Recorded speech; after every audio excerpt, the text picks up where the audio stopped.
Bakit mo siya in-accept na, sige, ano ako, magbangus, magtinapa, magtuyo. Pwede naman kasi chili garlic, pwede namang alamang. Chili garlic kasi, pwedeng si Kuya Joms, diba? Si Jomar. Si Kuya Jomar. Ayaw naman natin, di ba, kalabanin si Jomar. And syempre, respect din, parang ibang product naman sa akin. Product. And ito, naisip ko, karamihan naman sa supporters natin ay may mga seniors. Kaya naisip ko yung tuyo, pang masa, pang Pinoy na Pinoy. Okay guys, magandang araw po sa inyong lahat. Kasama natin si Boss D. Tinikman natin yung mga pagkain niya. At mapapanood niyo po yun sa vlog po ni Kalingap Dan. Ano po? Then ngayon naman, gusto ko lang pong interviewin si Kalingap Dan. Kumusta po yung kanyang buhay. At the same time, tatanungin natin bakit siya nag-come up sa negosyo ng mga ganito, itong product to, itong gourmet. Yan, makikita nyo lang sa screen yung mga gourmet na product po ni Kalingap Dan.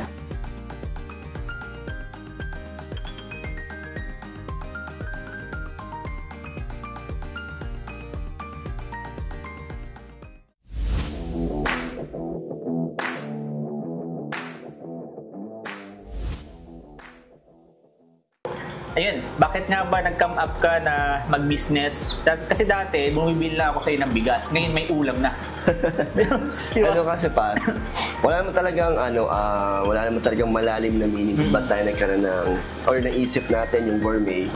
And di rin naman talaga ako fan ng mga gourmet.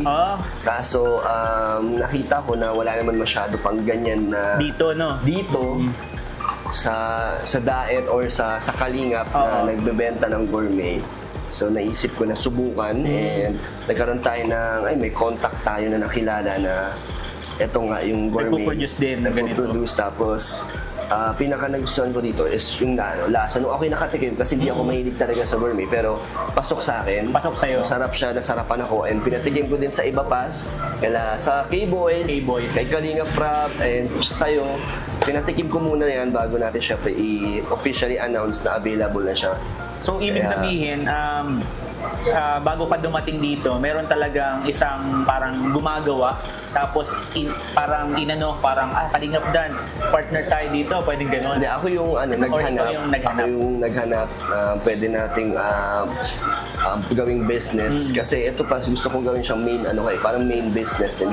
Unlike sa bigas kasi, focus pa rin naman ako doon. Pero, ang bigas kasi parang sa akin, kung may orders, doon lang ako doon lang kumikilos. Pero ito, gusto kong magkaroon, gusto kong kumuha siguro ng tao. Pwedeng may stall din. Sa ngayon wala pang stall. Siguro kung lalakas siya, ngayon gusto ko maipasok siya sa Shopee or TikTok. Pagtagal, pero sa ngayon titignan natin mas maganda yun. Kung kaya siyang i-sales. Pero pag gumanda siya, kuha ako ng tao na makapag-focus talaga. Yung kahit hindi ako yung busy ako, gumagalaw siya. So yun yung gusto kong mangyari ngayon habang may opportunity na pwede tayo magsimula ng negosyo. Kasi hindi naman forever na may YouTube channel or maganda yung takbo ng YouTube natin. So, gusto ko magkaroon ng extra na may source of income. Okay, kaya, so ito pala, pwede namin itong abangan sa Shopee, sa Lazada, in the future. I-work out ko in the future, pero ngayon gusto ko munang tingnan kung papatok siya. Kung tatangkilikin ng mga supporters. Marami nang gustong sumubok ang ating gourmet.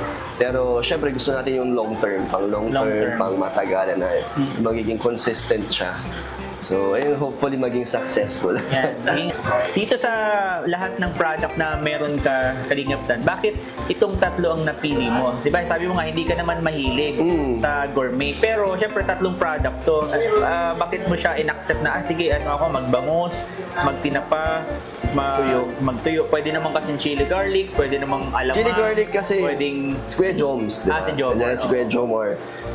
Ayaw naman natin, di ba, kalabanin si Jomar. And syempre, respect din, parang ibang product naman sa akin. And ito, naisip ko, karamihan naman sa supporters natin ay may mga seniors.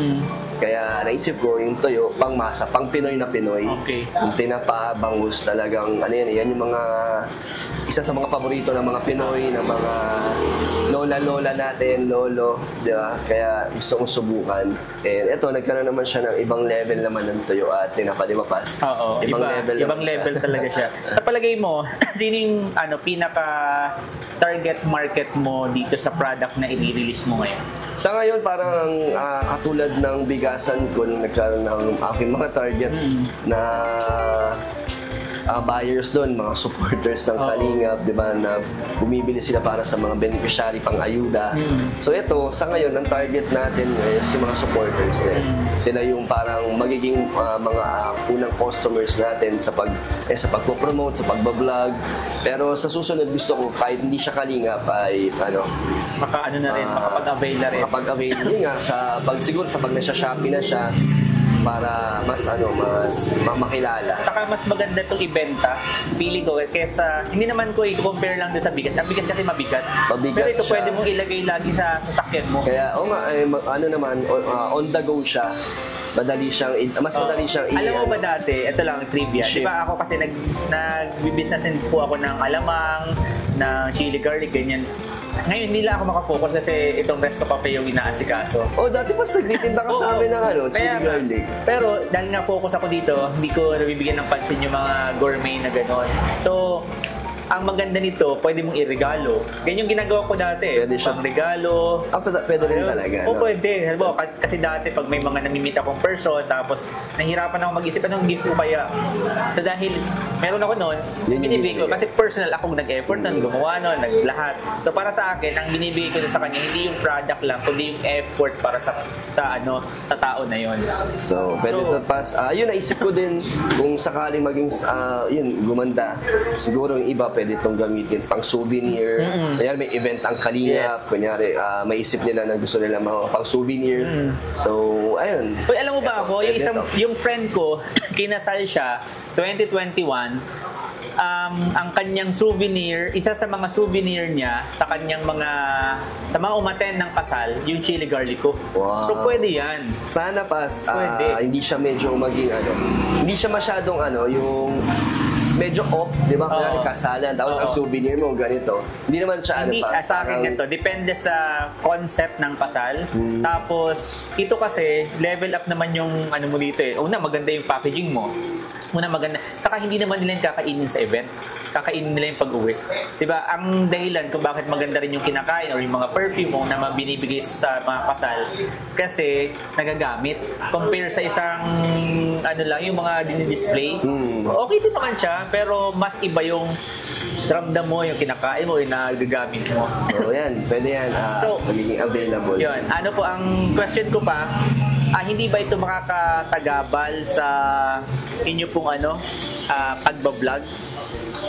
Yun nga, sabi ko, pag tumagal, lumakas siya, gumanda, kukuha ako ng makakatulong sa akin. Kasi kung magpo-focus ako dyan, mapapabayaan ko yung charity vlogs ko, medyo mababawasan yung effort ko doon, yung oras.